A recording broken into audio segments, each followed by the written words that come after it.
বৃষ্টি কম হয় বান্দরবানে বন্যা এবং জলাবদ্ধতা পরিস্থিতির উন্নতি হয়েছে।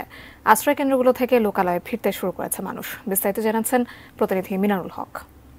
২৪ ঘন্টায় বৃষ্টিপাত কম হওয়ায় নদীর অববাহিকায় বৃষ্টিপাত না থাকার কারণে বান্দরবানের বন্যা এবং জলাবদ্ধতা পরিস্থিতির অনেকটাই উন্নতি হয়েছে।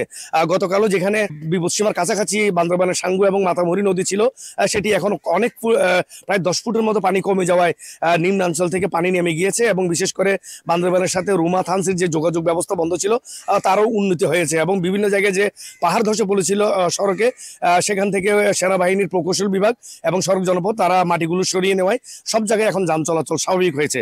তবে আমরা আশ্রয় কেন্দ্রগুলোতে গিয়ে দেখেছি তারা এখন সবাই ঘর বাড়িতে তাদের চলে গিয়েছে।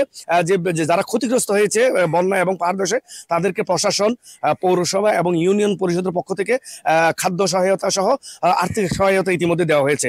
তবে একটি বিষয় আমি আরো জানিয়ে রাখি যে আবহাওয়া অফিস থেকে আমাদেরকে যেটি জানানো হয়েছে সেটি হলো আগামী আরো কয়েকদিন বৃষ্টিপাতের পরিমাণ বাড়তে পারে। তবে সেক্ষেত্রে আবারও বান্দরবানের জলাবদ্ধতা এবং বন্যা পরিস্থিতির অবনতি হতে পারে বলে যেটি আবহাওয়া অফিস আমাদেরকে জানিয়েছেন। যে বন্যা কবলিত এলাকার মধ্যে নৌকা থেকে শুরু করে বিভিন্ন সহায়তা দেওয়ার কারণে কিন্তু এবার ক্ষয়ক্ষতি অনেকটাই কমে এসেছে বলে আমরা যেটি দেখেছি।